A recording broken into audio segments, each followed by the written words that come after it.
our community is those who are like you, the creators, the business professionals. It's really the new work attire of modern work. That's who's wearing our clothing. It's they're always on when they're wearing our shirts. So always on to me means that like no matter what you're doing, you're ready to go. You're literally always on. And so, when we launched the slogan always on, we wanted to somewhat find a way to explain it through other stories and make it more of a like pick a creator and explain how they're always on and what their profession was. And in hopes that it inspires our customers when they're about in their day, whether it's a tech company or a podcast host or an entrepreneur or a coffee shop baller or a surf shop person, we want them to feel like, okay, Cuts, when I put Cuts on, I'm always on.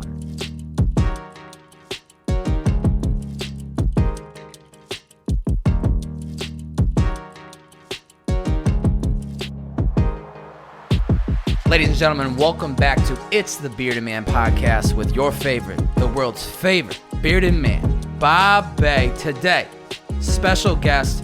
He was guest for episode 103 of Purpose in the Youth podcast. That was October of 2018 for any of the OG Bearded Man followers. He's the founder of Cuts, the premium men's apparel that you all should be wearing. If you see me on IG, I guarantee you 110% of the time, it is in Cuts. If there is anyone in this world that I think of when I hear put in the reps, it is this man. Today on the podcast, Steven Borrelli. Let's go, baby. I'm happy to be here. Let's go. Stoked. Dude, 3 years since that first podcast. You came out to the Valley. You're probably like, where the hell am I going? You were a one-man team with Cuts. I mean, both of us just completely separate lives to where we are today. But yeah, honestly, man, like watching the growth from you from afar, it has been nothing but motivation and fire inside of me because I just see how passionate you are about Cuts. It's incredible. Just going. Thanks, bro. Yeah, it was full speed. Full speed. Yeah, I think back to that first meeting in around Hawthorne at your last spot and Sun Valley. Sun Valley. The second spot I had was Hawthorne. Sun Valley. We've had multiple spots. And I remember all we really wanted was at the time just to have an office, have employees, be able to order food for everyone at lunch. Like those little things is what the dream was. And now we went 7 to 26 employees in the last year. New office. It's been a crazy 12 months to say the least. 7 to 26, even in the middle of a pandemic. In the thick of it. Oh my. All remote for the most part. Yeah. That's got to be a struggle with that growth. Just like we were just talking about before, like onboarding and trying to hire people that quickly. I'm just super curious. Like you figure 3 years is a long time, and it's so obvious to me that the passion has just, if anything, it's only grown within you. So what's allowed for that passion to stick around for so long? Because so many times people start something, they give up within 6 months, maybe a year. They're not seeing the results that they want. And to see somebody like you really see it through, it speaks a lot about you. But what has allowed you to continuously show up day to day, even as I'm sure there were tons of hurdles and hiccups along, even in just that past 3 years?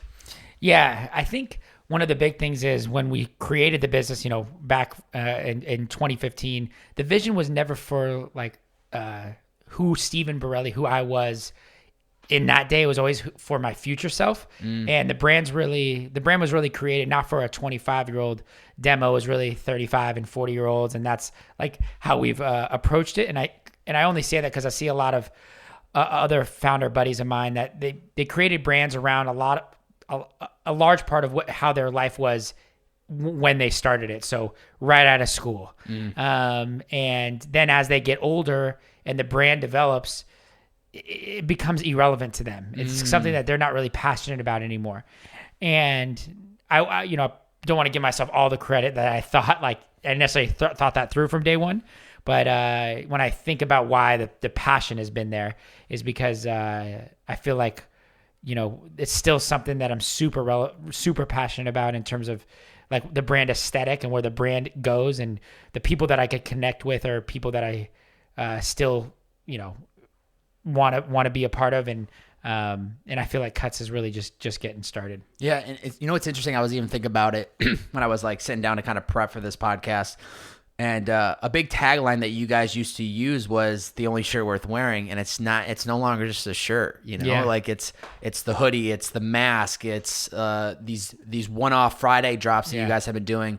I think that also just speaks to kind of what you were just saying of like along that, but just also just this big grand picture that you're not going to get there in 2 years, you're not going to get there in 5, you're not going to get there in 10. This is something that you could be doing for the rest of your life. Yeah, absolutely. As different product ideas roll and as growth happens, like this, the possibility is endless, and it doesn't feel like there's ever gonna be the moment of like, all right, we did everything we said we wanted to do. Now let's move on to something else.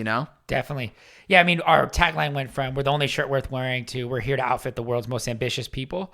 And when we started the brand, we were born out of wanting to do one thing great. A large part of it was we didn't have a big team, and we didn't want to put too much on our plate, and we wanted to be known for something. And I still to this day believe that was a large part of our success, because people didn't associate it with too many things. They're like, oh, that shirt company, they make amazing products. Like that was our goal from day one. We have to have people saying we make amazing products. And then now, when we think bigger and we want to have a bigger umbrella about the products that we can come out with, what do ambitious people wear in their daily life now? And that's who we're here to outfit. So that's kind of how that bigger vision is, and kind of the transition of where the brand was and where we're going. Dude, I mean, you have every professional athlete wearing Cuts. Any person that was in the bubble, I was like, Cuts. I mean, not even just the bubble of NBA, but I mean, just every professional player that I've seen on my feed, waiting for Tom Brady to get his Cuts shirt, but I'm hopeful it's going to happen at some point. You see Gronk? I didn't see. Oh, you know what? I did see Gronk. So we did get some Patriot affiliate, even though he's not with them no more. But that's massive too. Yeah, we had Gronk. Gronk in the Super Bowl. He walked into the Super Bowl wearing Cuts. Oh, I think I must have seen that. Yeah. I must have seen that. No big deal. He loves him. He actually in the celebration, he was like holding the trophy. So we have all this amazing content of him just like kind of like jumping around with the trophy with our shirt on. It's pretty epic. That's amazing. What is you said earlier 26 employees. Yep. Right. I just told you before we hopped on this podcast, I vividly remember going to visit you on that Saturday in Marina Del Rey at your WeWork. It was a one-man office. I think the next weekend you said you were going to be upgrading within WeWork. You were getting like the 3-person office because you were bringing in some employees. But to see you go from that one person in that WeWork to now 26, what's the characteristic within you that's allowed that to happen? Definitely. I think one, and this is going to be maybe a little cliche, but really having a big vision. Even back then, my vision was, hey, we're going to be $1 billion brand. I used to say it to you when we were, a $2 million brand. I was like, hey, we're going to be $1 billion brand one day. And when you do that, it allows your mind to open up to new challenges, and allows you to grow with the business. I've realized, because I've had that big vision, I've realized, all right, okay, Steven, you're going to have to hire some really talented people if that's the greater vision. You're going to need to hire. We hired this gal named Lisa. She worked at Nike for 7 years, then Figs and Eddie Bauer. She's been around the block, and she's going to install that excellence into our brand. And so by thinking big, it just puts me in a position to go, like, how does Nike, how would Nike approach this certain situation? That's how Cuts has to adopt it. Gymshark, what are they doing that has allowed them explosive growth? And really having a curious mindset towards that. I see, even some of our employees, it takes a little bit of training to be like, it's not that we'll never copy people, but there's a lot to create $1 billion brand. All the blueprint is out there if you just listen and ask the right questions. From a production standpoint, you can on Lulu's site, you can really look at how they've methodically thought about how they go about creating products. In terms of community, you can look at brands like Whoop or Gymshark and deconstruct how they've had success and apply it to how it fits you. Yes, it's not exactly the same, but you take those lessons from those bigger brands and apply it to yours. And if you do that at scale and you're thinking like that all day and then apply it to your team, you can really have crazy success. It sounds like too, when you were talking about, I think her name was Lisa, had the previous experience with Nike and all these other brands.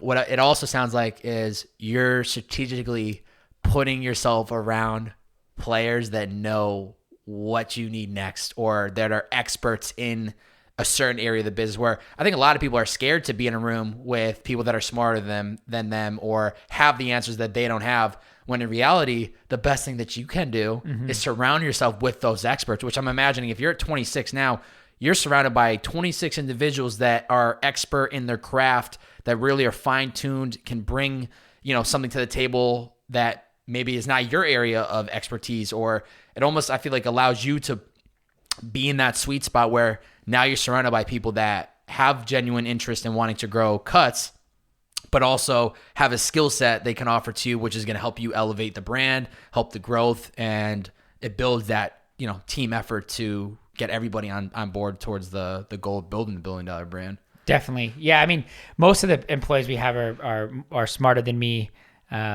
more talented in their individual fields. We have a saying, best ideas win. So it's not, there's no pride involved of, hey, Steven, just because I've started the business, I've been here the longest. There's definitely people that have suggestions or visions for their individual departments that I don't have, and I let them run with it. I feel like that's the beauty of that sweet spot, because I was telling you before, I was 23 at Liquid I.V. You're at 26. That's that sweet spot where everybody's voice is being heard. There's, it's growing, but it's also like your arms reach from the head of marketing or, the head of supply chain. Your arms reach from almost every single person, which allows you to have that easy flow of communication. Definitely. What's been one of the biggest challenges that you've had to face as a CEO and founder, and what has it taught you? The biggest challenge. So I think it's usually year by year. Like there's obviously different as the business goes from 2 to 10, and so on and so forth. There's different things that the business gets more difficult. But I think, speaking in the most relative standpoint, when we grew from 7 to 25 employees this year, I think just maintaining that culture, I mean, especially with COVID, where we were work from home most of the year, like establishing, when it was 5 guys in a room, it was easy to have culture because we all knew what was going on. The thoughts in your head were often spoken to everyone, and you did everything together. So it was very easy to let everyone know what the clear vision was. Now, when you grow, you have 7 to 26 employees. There's people that just inherently don't understand the vision, and then you can somewhat get upset with them when you're like, okay, that's not the way we do it. And just really installing the processes to teach culture, teach who we are as a brand, how we go about things. It needs to be repetitive, methodical, and frequent. Because if you don't do it, in that process, people are gonna fall through the cracks. Is it tough bringing in? I know one of your old roommates, Ethan, works for you now. Yeah, and so I would imagine that can go one of two ways. You can bring in one of your closest friends, and business runs great. You guys can have both the relationship, in office hours where we're here to do business, and then outside we're here to be friends. But then there also can be that place where it just doesn't work for some people. I would imagine it's probably worked great for you guys from what I've seen from outside looking in. Yeah, I mean, Ethan wasn't just like a random friend. He had experience in e-commerce at Movement Watches, and not downplaying. Yeah, Ethan, not downplaying. Respect, he's more than a roommate to my guy Ethan. But he's still a friend. Yeah. And sometimes friends in business don't always. But he had actually wanted to work for Cuts years before, but I always was for that reason was like, hey man, like I worry about this, We already had a couple friends in the business from the early days, and I thought, hey, maybe one more isn't what we need. But then, so we were hiring like a director of brand, someone who could run the community team. Ethan happened to have experience at Movement, running their influencer program. And at that point, we actually had interviewed about 8 people for the job. Didn't really there was no home runs. There's a few people that we liked, but no home runs. And then we're like, you know what, let's just interview Ethan to see how he stacks up and go about this like if he wasn't a friend. So he said, hey, Ethan, we want you to interview. He interviewed with me. He interviewed with a couple, like just like everyone else. So I actually put him through probably a more strenuous interview process. And then I actually was like, hey guys, like you make the decision. Like I want you to tell me who the best candidate is out of these 9 people that now that we've interviewed, you pick. And they all picked Ethan. And it was really good during COVID because I think it would have been hard in that role, like director of brand, to expect someone to lead the brand, you know, with just coming in during a pandemic. It would have been really tough. Ethan, you know, he had seen the brand over the years. He didn't need a huge like lesson on what Cuts was. He just knew it. So I think in that specific role, it was like a lightning in a bottle. And Cuts was still young enough where like it's common in that small of brands when you're, you know, 7, 12 to hire from your friend group or your extended friend group. So I think it worked. I think now with a little more procedures, like a good friend might not work because they would be a couple, you know, layers low. Ethan's in leadership, so I can really lean on him and trust.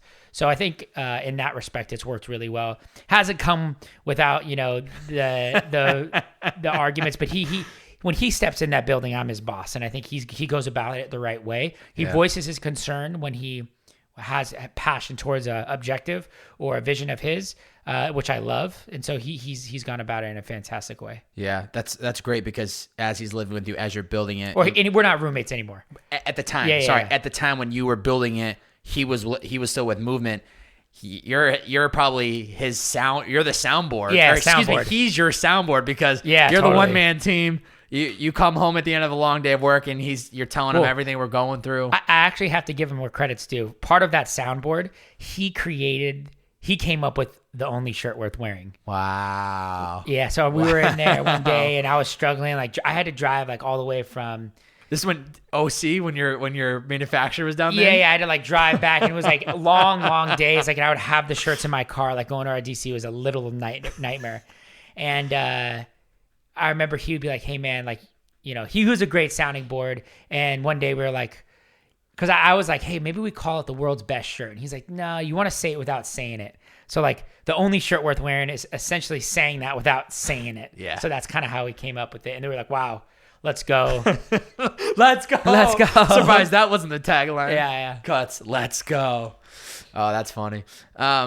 I'm curious, like, especially as a CEO of a successful company, rapidly growing, a lot of probably inbounds coming to you, a lot of emails. How do you stay focused in the day-to-day? Because there's clearly so much to do, so much that you want this brand to become. So how do you just focus on the 24 hours ahead of you and not get caught up about the next product that's rolling out in 6 months or, you know, especially with manufacturing, I would imagine you guys are 12, planning 14, 18 months out. Yeah. Oh, yeah. See, this is what I'm Like saying. we're on August of 22 now. Right now? Yeah. Oh my God. So how do you focus in the day-to-day? Are there anything that helps you like stay dialed in? That's a great question. I still feel like I'm sometimes scattered, but you know, some of the little things I do when I get in, I clear my inbox. I star the ones that are appropriate. I try to limit my inbox time. And one thing I do every single day is I have a whiteboard in my office and I just write. I just start writing on the board because, you know, you can get overwhelmed with all the things you need to do in your inbox. And even though the prior day, the whiteboard's full, I have to rewrite it every day. Really? Yeah. So the whiteboard will be full of all the stuff I need to do. And then, you know, throughout the day, I'll cross things off and things like that. But then the next day, I erase it and then write it again. And I think something about that, like it puts it very tangible in your mind of what you need to do versus like if it like putting it on paper, it just matters. But if I'm just looking at it from the prior day, it doesn't have the same effect. Like I can actually get it done. So when you're writing it down, it's almost like reminding yourself, like this is the priority. This is what needs to get done. And it makes it almost like, okay, you can actually get that done today, you know, versus like if it's just a list, like I went through a phase where I would print out, you know, everything and it just wasn't the same. Like something about just getting it, like physically writing it allows me to, you know, get things in. I would say one of the things I do with the team is like when you grow a team, a lot of the times people can have these grandiose visions. I think one of the things that we've really learned this last year is like, you can do a lot, but not a lot has actual value. It actually works. And sometimes if you're not really looking at the numbers to say, okay, did this have value to our business, or are we just doing a lot of stuff? Is something we've overcome really well. And I think the best businesses in the world definitely go through this when they start to scale. Is you can fill your time with being busy and doing a lot, but it's not really impactful to the business. And during COVID, we've got really, we've installed OKRs to our business, which is huge. And it allows the whole team to understand why we're asking everyone to do this, and produces faster value to us. So, this year we've really focused on measuring what matters. Yeah. It's very easy to get caught up in kind of, answering all the emails that aren't moving the needle, where your time is so precious that those emails can always get answered. Obviously, like you said, you prioritize the emails that need to get the response, whether it's internally probably or something, that's at the top of the funnel that needs to get answered. But you have to find ways to prioritize. Something that I learned from Liquid I.V is our rocks and our sand. And so your rocks are these high priorities. It's great. It literally puts everything into perspective, where, I keep a running to-do list of all the things that need to get done, and I just reshift and reallocate them as things pop up, or as, things become more of a priority. But I think that's the key is, me answering these emails right now, is this going to really move the needle? Not so much, but me focusing on Q2 planning, or, trying to find ways to hit my targets, that's going to be more impactful on what I do on a day-to-day than me just responding to this email about some business opportunity that it doesn't actually make sense. Yeah. I think one thing I try to do is only think super big vision right now. I think oftentimes when I get, my team's great. They do their job. They're focused on the day-to-day. And not to say that I don't go down in the weeds, but the more I can think 12, 24 months out, the more we're going to be prepared when those days come. Yeah. Versus if I'm always thinking in the day and there's not that leadership at the top thinking in advance, then we're not going to be ready when those months come around. So it's because there's only so much you can do intra-month to have more success. You can't really work harder necessarily to have more success in that intra-month. But if you plan 3, 6, 12, 18 months out and allow yourself to be creative and let it sit for a little bit and talk about it and be methodical about it, one, you can launch things or processes in place. I mean, the list goes on of all the things you can do when you're thinking more long-term, and you can allow things to develop much more efficiently. And we've really seen that. And I'm really excited for Cuts as, 12, 18, 24 months comes out. All the stuff we've been planning and slicing and dicing is going to come to fruition. And I think the customers are really going to be excited about some of the stuff we're about to come out with. Dude, that's exciting, man, because it really is puts a lot of things into just perspective on, it's weird. I can't do this with every guest where I can compare and contrast, but literally 3 years ago, you weren't able to do that. You weren't able to spend that time. You maybe you had one day of the month on a Sunday where it was this is my big picture Sunday. I have to think big. And then tomorrow I got to worry about sending out the orders and worrying about this fire. But you're now in a spot which allows you to just think big and go big and plan strategically and give yourself that space and time to let things marinate, where back in the day when you probably just getting started, it's you didn't have time to plan this far in advance because you were worried about just making enough business to get to the next month and to pay next month bills. So I think, I think that's awesome. That was a phase I'd never want to do again. But yeah, when last we talked, it was all right, I had a big list that I had to do today, and I just had to get those things done. And then the next day there was a big list, and it was hard to,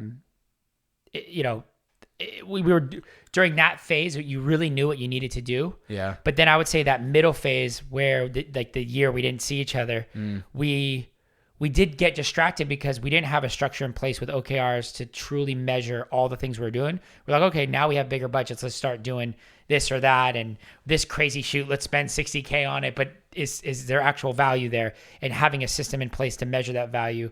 And I think not that we spent crazy money on things we shouldn't, but now we have a process to measure these different initiatives that we want to do in a much more efficient manner. So, and it allows us to scale faster because we understand what actually works, not just we're doing a bunch of stuff and our business is growing, so all of it must be good. Now we're realizing, okay, what's really, actually working? Yeah, there's like 3 of those 10 things that are really, everything else is fluff. Yeah. But if you don't have a system in place, you can easily think all 10 things, and especially when the business is going well, yeah, it appears, oh wow, all thing 10's working, but it's really 3. So during COVID, we really honed in on what was working, and it allowed us to be more profitable, allowed us to grow much more efficiently, and double down on the things that are doing well. Like I always say, I think our community teams could grow drastically because we've really seen a lot of success with just our community teams. So that's one of the big focuses for us, and it makes sense. Like people ask me, hey Steven, what's one advice you would give a young brand? And I always say, just focus on the community people and put real relationship building tasks into whoever's running that, because over the long run, that's what a brand is. A brand is the relationships you make with your your influencers or your creators, your customers, and trying to bring that humanized as much as you can is how you'll have longevity. Like, I mean, if you look at Nike, not all their stuff, like I got Hoka's today, not all their stuff is, I mean, I think it's great products. Is it world-class products or very specialty? There's a debate there. But why people love them is everyone feels like they have a relationship with Nike through the stories that they tell. And so they can even sacrifice on margin a little bit and have not as good a product or not as specialty products because their community is so strong. So, I mean, obviously you need to have a good product if you're going to sell things, but, community is what's going to like take cuts to $1 billion. Yeah. It's the story behind the logo, behind that feeling of wearing that brand, whether it's Cuts, whether it's Nike. When I think of wearing something Nike related, I think of like every piece of content I've ever seen. It's more about that story of just do it, literally, you know? But just to echo what you had said earlier, it's like, that's part of the learning part of business and life is throwing a bunch of ideas at the wall, the 10 ideas and finding out really 3 of them are only the ones that are working. Mm-hmm. It's also like, that's part of the game of life, right? Yeah. Whether it's you're in the game of business or whatever you're trying to do, throwing all these ideas at the wall, seeing what sticks, not only what you enjoy, but then also what's actually working for the business, what's bringing in green. Mm-hmm. But I think that's just part of the process. And now once you went through that testing trial period of figuring out what's working for the company, what's not, now you just triple down on those 3 things. And now it's like fucking rocket ship, Yeah. But the content, you guys have been absolutely crushing it. I mean, just like the way the products are rolled out, and the visual components, even the paid media stuff that I see, I'm like it's just phenomenal. It's butter. Like it's beautiful. Every layer, the models are great. The clothes look fantastic. Every rollout that you guys do, like I feel like there's like the quarterly rollout of like the content. It's just like, I'm like, damn, they are just crushing it. But more specifically, I really love, and I think it's just going to be one of those projects where it's only going to grow with time, and really people are going to begin to appreciate. But the YouTube series of Always On, I think you guys are really, really onto something. I think it is Netflix grade production. And I think it's phenomenal. I know episode 1 was with Gustavo, professional driver, originally from LA. And then I know the second one. Let's go. Being born and raised in Massachusetts, I wasn't a fan of this guy growing up. I got a story for you after this. But Mariano Rivera, which, am I wrong? You were a Yankee fan growing up? Huge Yankee fan. My dad's from, Bronx, New York, work at Yankee Stadium, didn't miss a game. I grew up during the greatest New York Yankee era ever. I was like 10, 11, 12, and as a kid, those things are so much better than they are as adults, Totally. So I got to grow up during that era, and just like Yankees was my number 1 team more than any other team. And Derek Jeter and that. So Mo was my guy. Wow. So, to do that piece with him has got to be phenomenal. But I'm more curious, and I suggest anyone out there, if you're listening, check out the YouTube stuff. It's phenomenal. What is Always On mean to you? What is significance? Especially we're seeing this series so early on. I know this is, the beginning of it, but what is the significance of Always On to you? So Always On was like Nike Just Do It, but like what was CUTS going to be? And, CUTS, we're here to offer the most ambitious people, but who's our community? Our community is those who are like you, the creators, the business professionals. It's really the new work attire of modern, of modern work. That's who's wearing our clothing. It's they're always on when they're wearing our shirts. So always on to me means that, like, no matter what you're doing, you're ready to go, and you're literally always on. And so, when we launched the slogan "Always On," we wanted to somewhat find a way to explain it through other stories, and make it more of a, like, pick a creator and explain how they're always on and what their profession was, and in hopes that it inspires our customers when they're about in their day, whether it's a tech company or a podcast host or an entrepreneur or a coffee shop baller or a surf shop person. We want them to feel like, okay, CUTS, when I put CUTS on, I'm always on. But this is, we got some like unreal guests coming out, some unique ways to shoot it too, that I'll probably share with you off camera. But, the Mariano Rivera was special to me, and we just shot him a random DM, and he responded, and his son was like such a fan of CUTS, that he was like, "Dad, you got to do this. Wow. Like, you got to do this." I mean, we got him for a fraction of like what he's probably worth for other companies, but totally.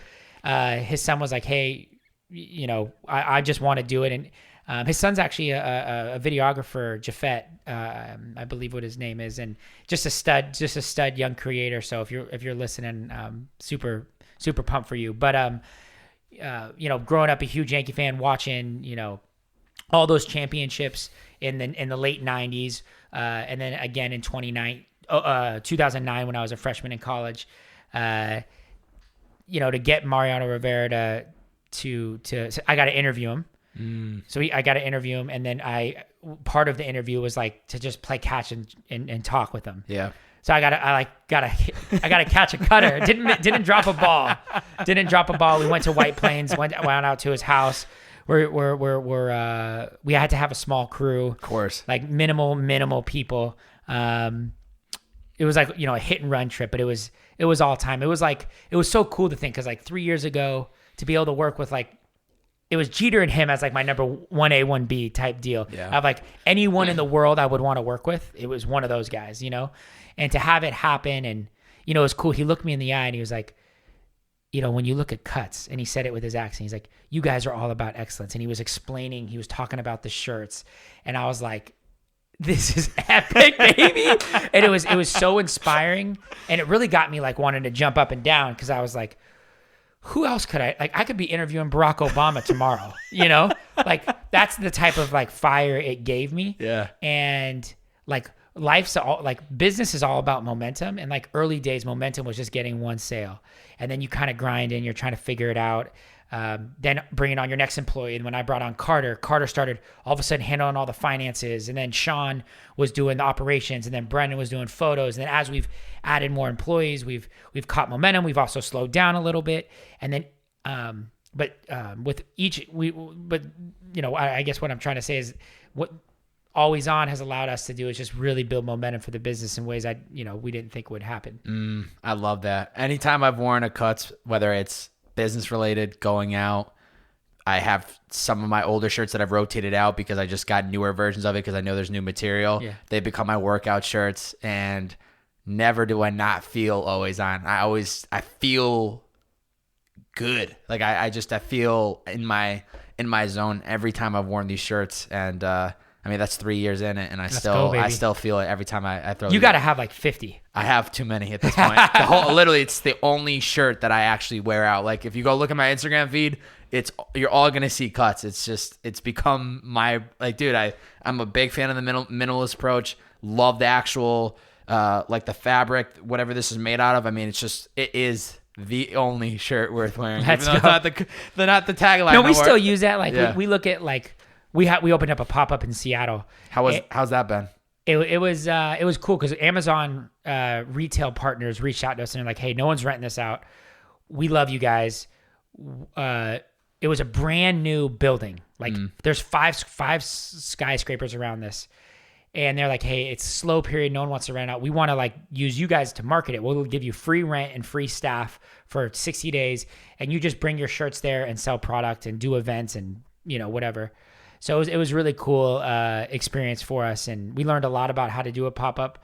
And it was, a huge success with, getting to really connect with customers. But the cool part was we had like a t-shirt shop, and the t-shirt shop of the store was the only shirt worth wearing shop. And so like that part, like as our business grows and we get more products and we have a full line, we want to have like the only shirt worth wearing shop as like a section of the store. Cause that's like always that's like our origin. That's like the core. And like, so the crazy part is there was like 700 pieces of things we sent over there. And, I don't, maybe I shouldn't say this, but I'm going to say it because it'll give good context.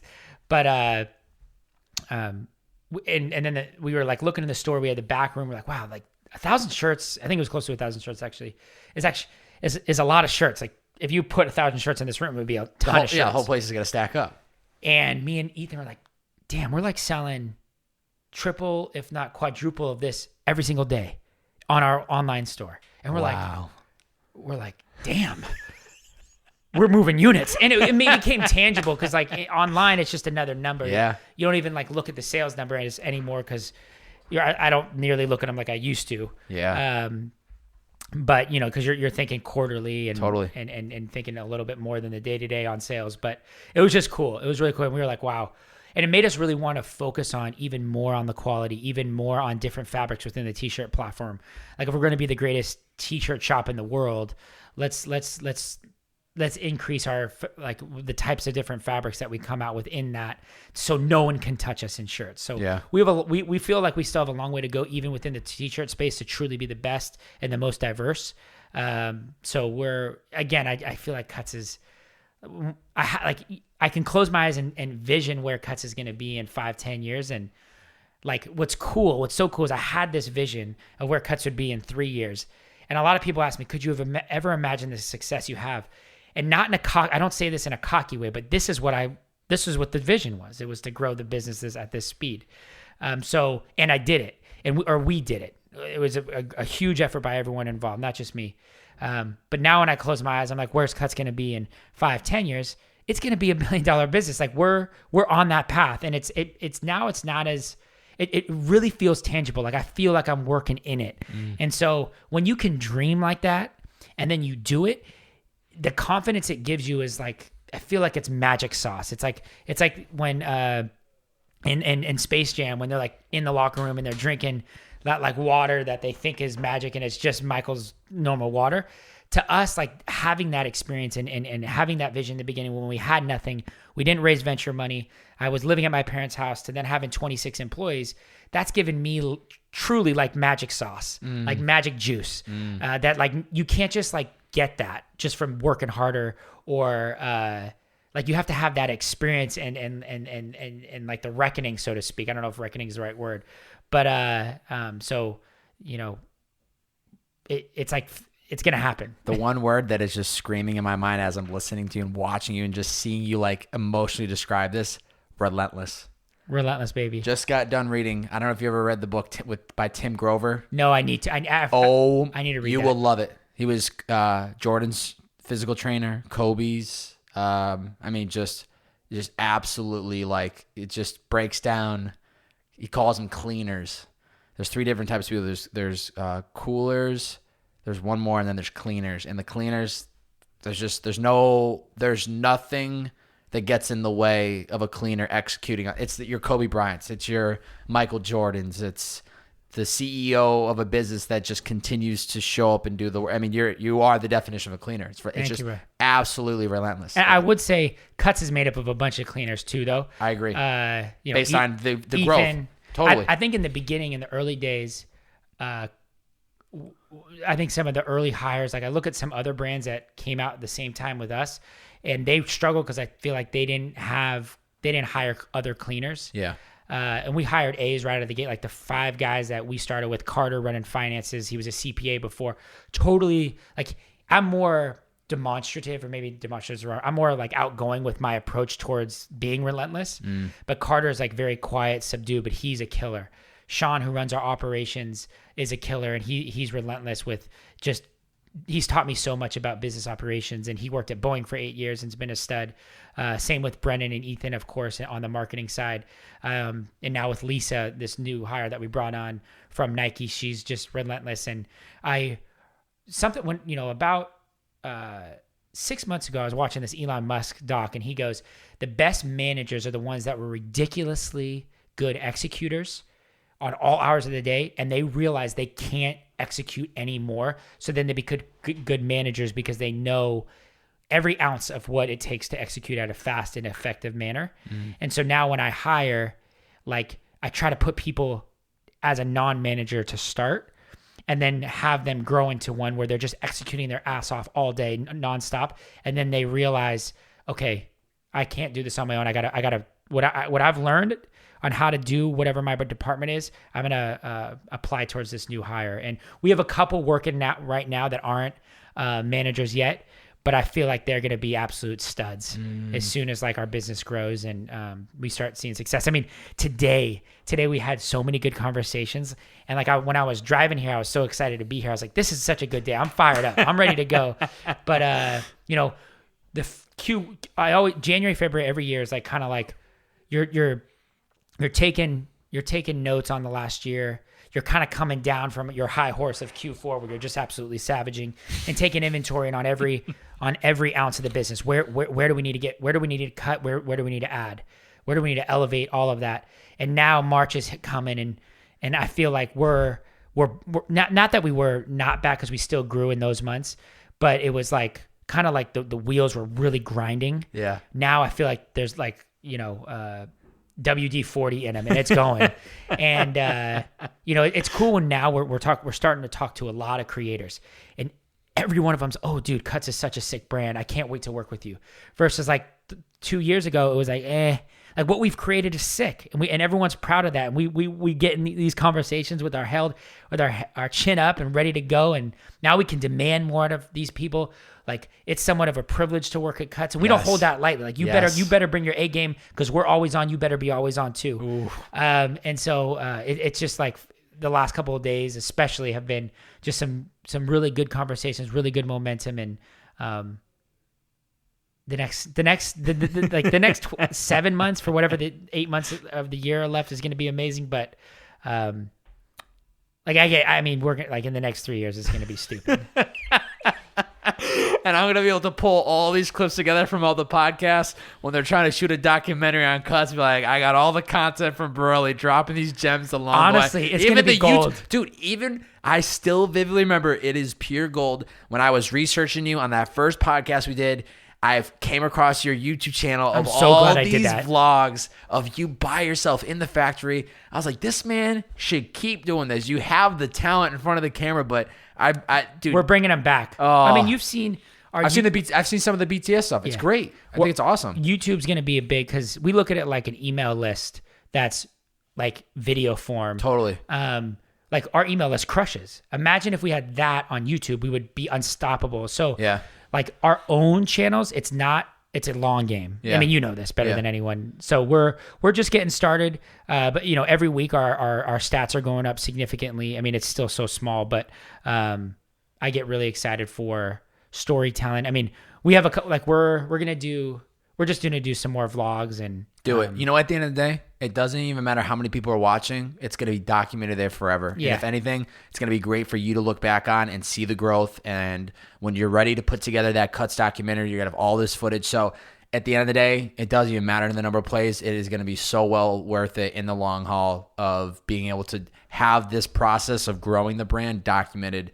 And yeah, I mean, I know there's more content to come, but it's going to be, it'll be worth it. We have our strategy is we have our Always On, which is our premier content, a little bit more budget behind, big creators, follow Gustavo, Rob Stroke, Mariano Rivera, a bunch of cool, like what's cool about t-shirts and our product is there is similarities between a Formula One driver and a closer in MLB and one of the best creators out there in Rob Stroke. They're always on. That's like the common trait. They're ready to go. Yeah. And so that's like our grand vision for that premier content that people can get excited behind. But then each one of those has a BTS.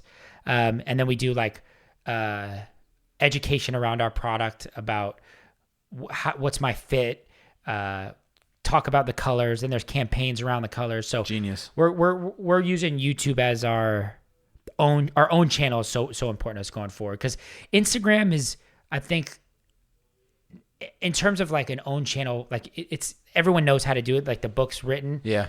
But in terms of like growth on that channel, I don't think it's as important as YouTube. Not even if you're willing to listen to if you're willing to like dive in for 30 minutes, you're gonna buy that shirt 100 times easier than seeing a bunch of cool photos. Like you can't post enough cool photos. Yeah, you're not gonna. Everything on YouTube is top tier content. I mean, if you're looking for visual stuff, Instagram's great. You can post stuff there. You can post the final product if you want there, but I think YouTube is a whole different beast, and I think the opportunities are just endless there. Yeah, I can talk content all day with you, man. I love it. Kobe Bryant, I know you were a big fan of him. Yeah. What does Mamba Mentality mean to you? I think you stole it. It's relentless. I think it's like relentless times passion times love of the game. You know, what I loved about, and genuine, being very genuine. I think what the Mamba meant to Kobe was, before that happened, and if you watch the documentary of Kobe, you know, and I remember, I mean, Kobe was like my guy growing up as well. Huge Laker fan. I say that as a Yankee and Laker fan. I know people are like, come on, get out of here. And you lived in Washington, but I think I wasn't really a Laker fan. I was a Kobe fan. Kobe, you know, when he came into the league, he was so like, he's not like these kids now that are very polished. He was just like this kid that loved basketball and was like somewhat showy, and he just was him. He was genuine. Then when the whole like allegations against him and that happened, he realized like this whole world that he was trying to impress like didn't matter. Like he was just going to be Kobe, and he was going to be a savage, and he was going to do his thing. And I loved like that whole going from Hollywood's young star to then being hated by Hollywood to then just being like, fuck it, like I'm Kobe and take it or leave it. I'm going to dominate and watch out. And then he became such a good dad at the end. Like he was just such a great inspiration for everyone, for anything. He was amazing. When he passed, man, that was a day you'll never forget. I mean, he was my guy. I mean, that was a hard day. I remember talking to my dad. I had friends, basketball coaches calling me because they knew I was such a fan. I think the hardest part about Kobe dying was Kobe was like the North Star. Like, especially late, like Derek Jeter and Mariano, those guys 100% were part of that. But I think where Kobe was becoming like a venture fund. You know, he had a venture fund. He was an investor. He was a business mind. And unlike those other guys, he brought his Mamba mentality into the business world, and in a big way. You know, he won a Grammy, right? Yeah. He had a studio. He did all this business stuff. He was just getting started. And I felt like I was getting so close. Like I felt like this might have been the year. Like I could have sat down. I remember in the shower, I had like recited what I would even say to him. Like one day, I would be like, I'm that motherfucker too. Like I'm I saw the Instagram post. I think it was on his birthday that you had posted about wishing that you had that opportunity to say like, I'm on that same level as you. I wouldn't have like balked at him. I wouldn't have like pantered to him. I would have been like myself, and I just felt like he would have been like, damn, this MFer, like I got to do business with this guy. He's coming for me. And I felt like even if that wouldn't have happened, having that like tangible. Yeah. Where like, okay, you can reach with Kobe. I remember me and Brandin, you're now CEO.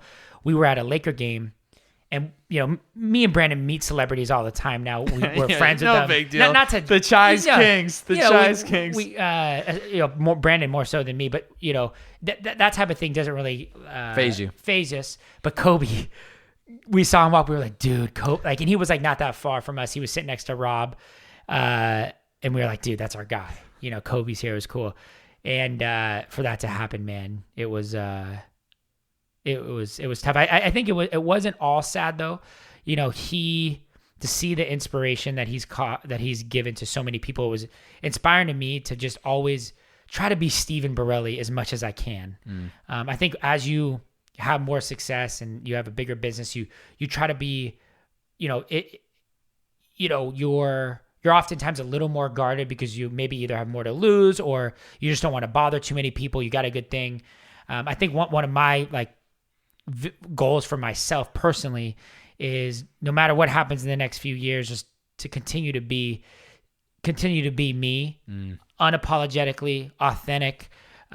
Obviously with that comes being respectful, being a good boyfriend, being a good boyfriend to my girlfriend, being a good son to my mom and dad, a good boss. I don't hold that lightly, but also just being me. And I think oftentimes in today's culture that can be hard at times. You feel like the whole world's kind of walking on eggshells to not piss anyone off. But Kobe was himself, and that's why people loved him. And that's why he has this undenying people go nuts over Kobe because of that approach. And I think there's other examples of that too, to kind of go on a tangent of why I think that's so important is look, who had the best 2020 as a personality? Your boy, Who? Matt DeVoe? No, or El Prez, Boston guy. Oh my God. You're right. He had the best 2020. You're right. He won. He did an amazing thing with the charity. I don't even know what it's at. $40 million he raised. But he also just was himself. And he it was a little risky at times what he said, but he kind of was the voice of the people. Yeah. And sure, maybe not everything he said I agree with, but he was himself. And I think I look up to him in that, to have that big of cojones. Yeah. He could have lost, sponsors. I'm sure he did, with things he said that maybe, not everyone agreed with. But I also think he also rose to unimaginable heights because more people are like, I gotta be a part of what this guy is doing. Yeah. And so with, that's the big goal for me moving forward. Stay authentic to you. Yep. Yeah. I hate to say this. I mean, I watched Kobe growing up because Boston watching, I remember watching these Lakers games in the low lights of LA and just dreaming of living in LA someday. And I saw him as the phenomenal player that he was, but it wasn't until after he left the league and he started doing more interviews and I started watching these interviews and I grew so much appreciation for who he really was. And obviously I'd see the skill set on the court, but I didn't understand. I didn't even take a moment to think about what it took for him to get to that level and how meticulous he was with everything and just so dialed in on his career and the steps that he needed to take to get to that level. I grew to appreciate him so much more post career, and then seeing him pass, I was just like, wow, that legacy, just absolute legacy. Yeah, he was the man. I mean, I could go on forever. Yeah, I know. I don't want to keep jumping on that. You did bring up Brandin Cohen, and I think you and him are very much cut from the same cloth. I'll never forget that group pod, me, you, him, and Pinsker. I think that's going to go down as a legendary. That'll be fun to watch in years from now. Years. I remember actually when I first got connected to you and Brandon, it was probably within like a 6 to 8 week where I think I met you, and then you were like, yo, you got to meet this dude BC, this dude Brandon. And then I got put on to Brandon. That was a fun time. Yeah. When I look back, that 1-man, 2-man show, growing the business in LA. Yeah. LA was popping. Not, COVID, I mean, it'll pop again, but it was just things were moving, and you just felt like you were part of this wave. And I hope we get back there soon, which I know we will.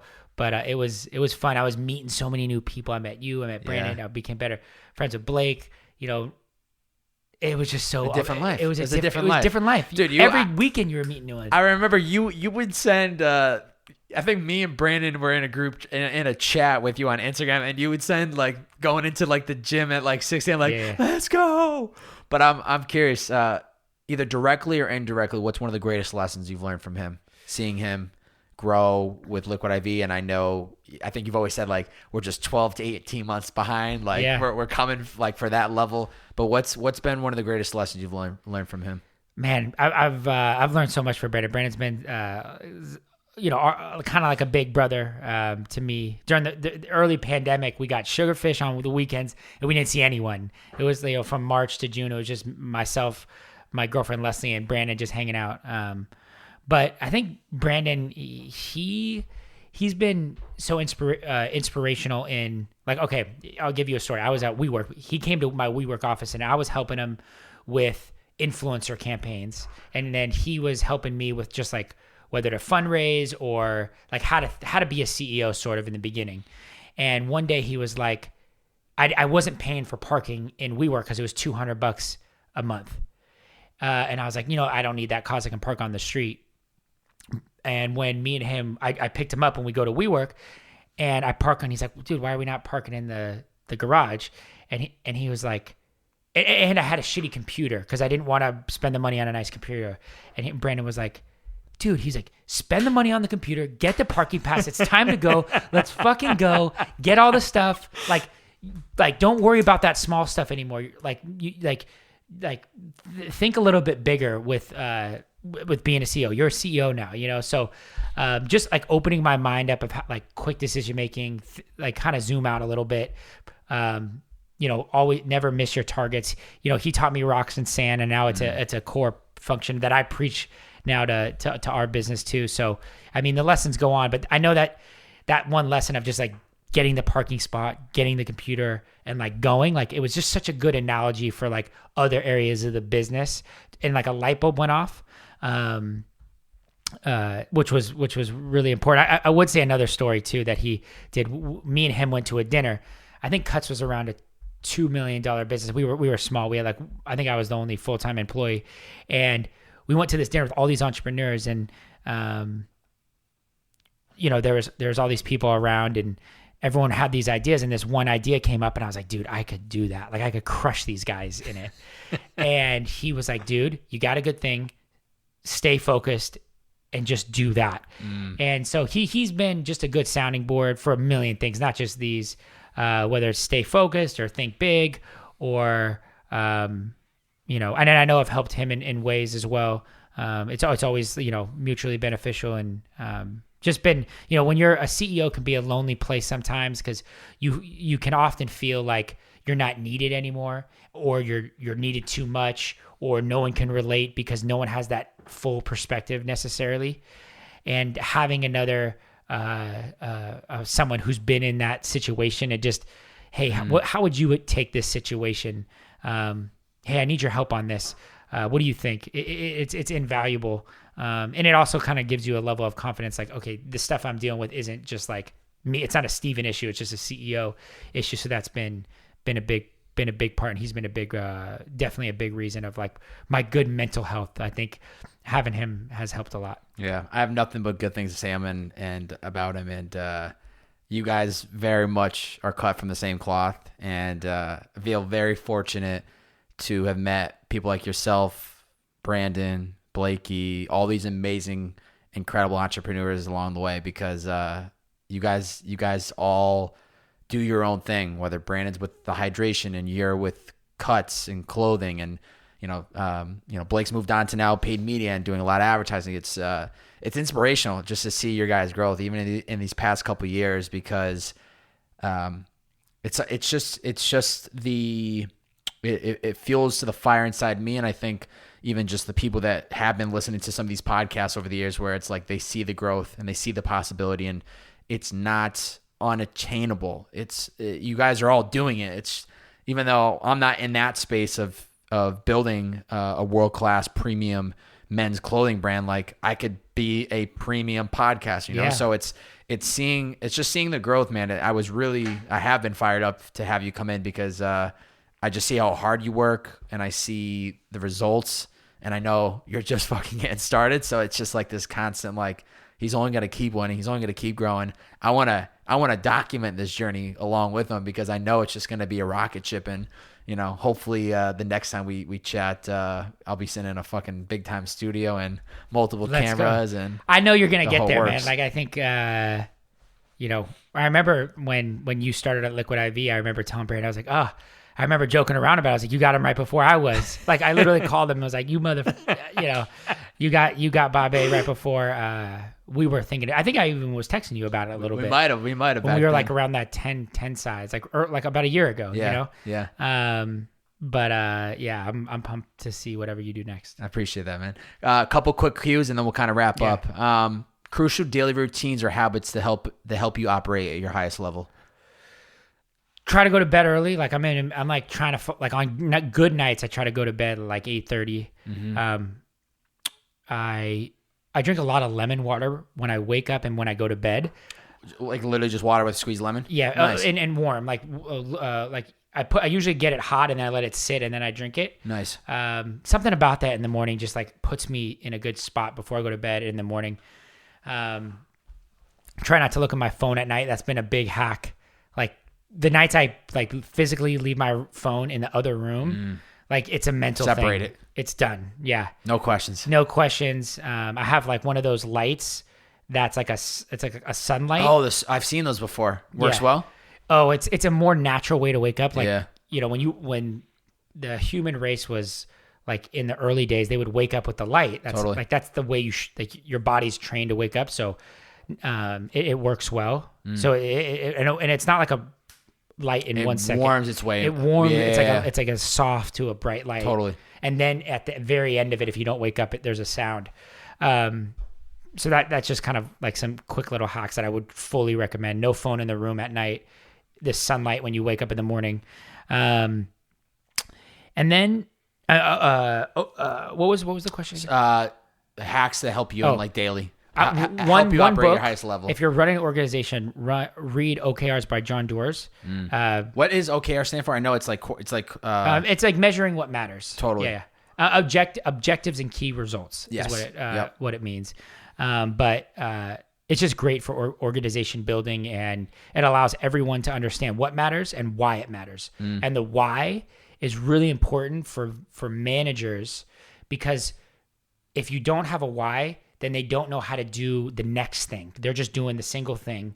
They don't know how to optimize and think for themselves. But when the why is unlocked, they can be like, okay, I want to fill this glass up because a guy's thirsty. Well, maybe we'll throw a Liquid I.V in it to get more. Like it goes deeper than just doing things. It's the why behind it. So that's been a huge unlock of our success. And honestly, every business is out there that's like of a size is doing something like OKRs. So it's not like that's rocket science, but pretty much a lot of the big tech companies do it. But that's a good book recommendation. Any podcast recommendation that you listen to regularly?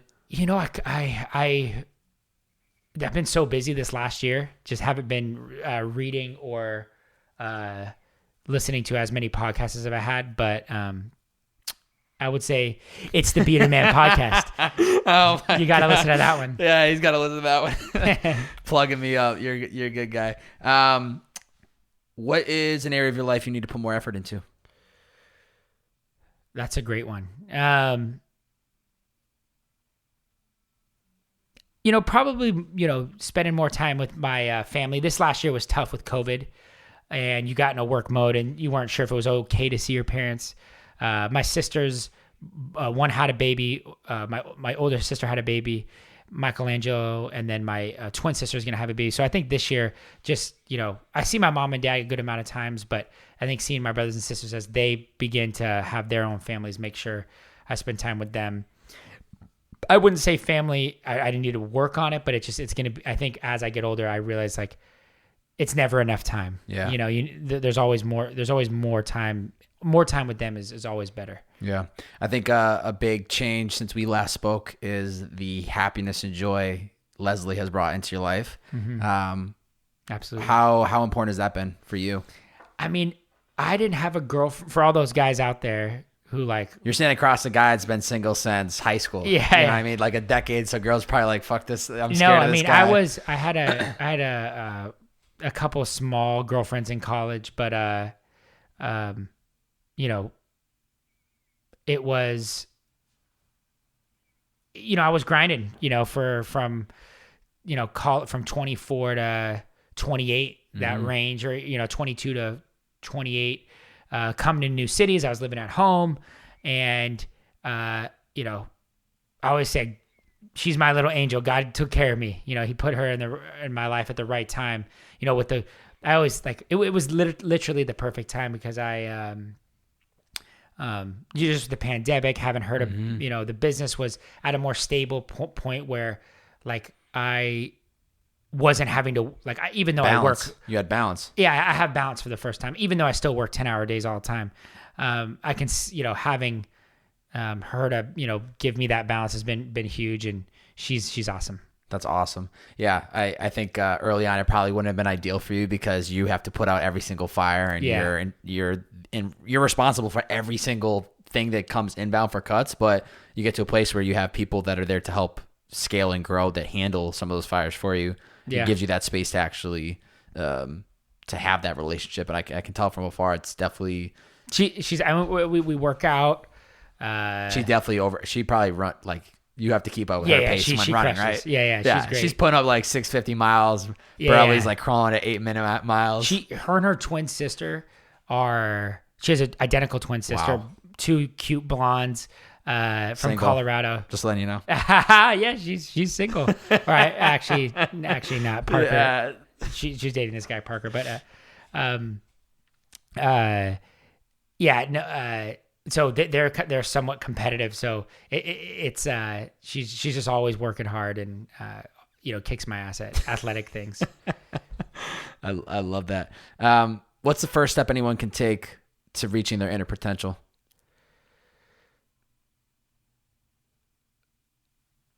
Be themselves. I think you like, when I look back, like, I was working at a job and I couldn't be myself there. So that was like the first step. Like, I had to do something where I could be Steven Borrelli. And then picking something that's tangible, that you have the skills to do, is really important. Because I think so many times young entrepreneurs don't think as tangible enough. Like, they need to, like, you're 24. What are the skills you have in your life as of today? Or ones you like for me, I knew I thought I could teach myself e-commerce and manufacturing. Like, those were things that didn't seem without of the realm. But if it was aerospace I wanted to do, there's a debate if my mind was right for that, you know?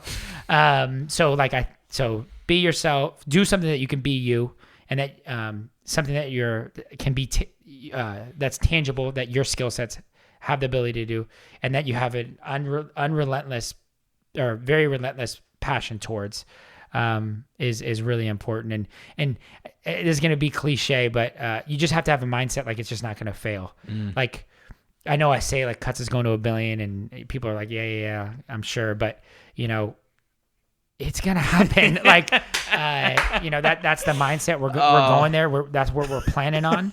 And when I get there, I'm not going to be wondering how it happened. I'm going to say, listen to that podcast from the Biederman. That's the vision. Like, you got to be able to have vision, you know, as the last thing.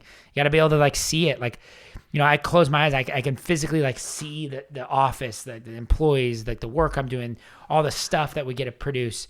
I can see it. Like, you got to be able to see it. And, you know, you'll get there. I mean, there's a million other things I could say of surrounding yourself with the best people. But if you can see the vision, and that vision inspires you, that should give you, like, enough motivation to get through any little, like, the stuff I used to worry about 2 years ago is nothing now. Yeah. And now, like, you know, that's allowed me to push through things that I thought were immovable objects. Yeah, you got to see it before the world does, and you are absolutely a cleaner, Borrelli. Let's go, baby. As we wrap up, I always allow the guests to put a challenge out there to the listeners. So if they made it this far in their podcast, what's a challenge that you have for them? Anything that you want. A challenge. Just a challenge. Give me a sec. I got a good one. No, it's good. Take a second. I like doing these challenges. To keep thinking, I'm just going to give you some airspace. But I like doing the challenges because so many times we listen to podcasts and we don't know what's the next best step. We get inspired, or we have all these ideas or whatever it might be. But there's always one thing. It could be going to sleep earlier tonight. It could be getting your health checked in. What is the challenge you have for listeners? the challenge is to wake up, whether a piece of paper, and just write out tomorrow, like do it tomorrow. Write out where you want your life to look like when you're 40. I mean, even people I'm close with, I'm like, they're making decisions now, and each year that goes by, I'm like, how does that stack up against where you want to be when you're 40 or 50, and work backwards? And people don't do that enough. And I'm like, sometimes I have to scream at like family members or cousins or whatever, and be like, are you like, did you work this through? Did you vision this out? Or are you just doing it because it's there or it sounds good? Like, does this tree up to where you want your life to be when you're 40? And, I would say do it in a professional sense. I think it's actually harmful if you do this in a personal relationship way, because that will happen when it happens. But like in a professional sense, like your career, I think you have to just write up where you want to be and work backwards. Yeah. And like it might sting, and you might be like, fuck, I'm doing the wrong thing, or this is daunting. But it's better to have it daunting now, because time is on your side. No matter how old you are, it's better now than in 5 years. Yeah. Right. So try to work backwards of how you want to be, and just like pin it up and put it on your wall. And I think it'll lead you towards making the right choice for your next step. Yeah, I love that. At least it's giving you some direction. And like you said, it can be a sting, but that sting is going to eventually go away, and it's going to course correct you to Don't the let direction. that sting hurt you. Think of it as a blessing. Yeah. Like really think of it as a blessing. I mean, when I was working at my job at an advertising agency, I remember going to my boss' office, like, all right, hey, I remember sat down with this guy, Brian. I was like, hey, Brian, what should I do? If I get a promotion, where's the promotion going to lead me? And he goes, well, next year you'll make, I was making like 30K. You'll make 40, 50K if you get this role. And if you get promoted, 70. And then, like in a couple years, maybe you'll make like 110, like when you're 30 or something. And, and I was like, I remember I literally said to him, I was like, that's like the best I got here. Like that's it. And then in that moment I was like, this isn't it. This is not it. Yeah. Like this is not going to lead me down to something that I'm happy with. Like the incremental 20K would have been cool in the moment, but then it would have died fast. Like money to me is like, obviously I like it to say like the increase in pay over the years hasn't been good. That's a lie. But the ability to like take shots and swing for the fences is like, I have to have that in work. I have to have the ability like to wake up and like try to be $1 billion business. Like if I didn't have that, I would be like, I'm in the wrong arena. Yeah. Like I have to shoot in an arena that's going to allow me to be $1 billion brand one day. Even if it never happens, I'm in that arena and I'm up at bat. Yeah. Like that's what's great about business opposed to like being a professional athlete. Like I'm in terms of like my field of like e-commerce fashion, like I'm in the pros. Yeah. Like I'm there. I may not be a Nike yet, but like we're there, and I think it's totally possible for us to go do it. Yeah. So, like get in that arena. Yeah. Get in that arena. I love that. Borrelli, it has been an absolute pleasure to sit down with you. I know you're an extremely busy guy. I see the growth from afar. I see you just absolutely crushing it with Cuts and the team around you. But I genuinely, man, I really appreciate you, and you are one of the many great people that my first podcast, Purpose in the Youth, allowed me to meet.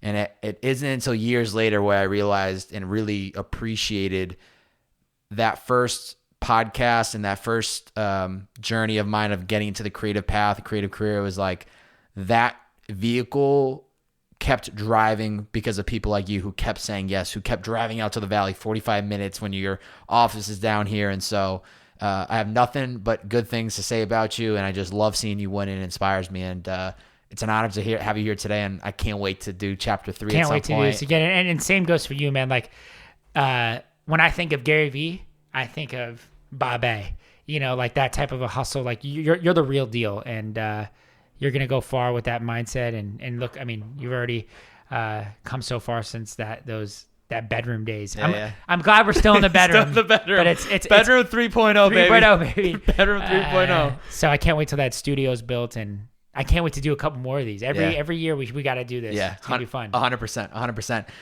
Ladies and gentlemen, if you enjoyed this podcast, please screenshot this episode, post it to your IG story, tag Steven at Steven Borrelli. That's Borrelli, and tag Cuts at CUTS. And if you do that, and you got to remind me though, and I may not look at it right away. If you post it for Bobby, tag us. I'll send you a free shirt. If you're listening right now, you get a free shirt if you do it. Just DM you directly? DM. But they have to post a story. They have to post a story. Okay, they have to post a story. They have to post a story. And remind me, hey, you promised. Like, say that so I don't forget, because I'll probably forget. and then screenshot your story and then send it in a message. And remind me, and I'll get one to you. I have a whole assistant now that just sends out. Oh, that's incredible. Boom, well, I appreciate that. I've given away a ton of shirts. I can't wait for you to do this, but screenshot it, put it live. It's the Bearded Man podcast to go viral. Let's go. Ladies and gentlemen, it's the Bearded Man podcast. Thanks for tuning in, Borrelli. Absolute pleasure, brother. All right, pleasure. See you.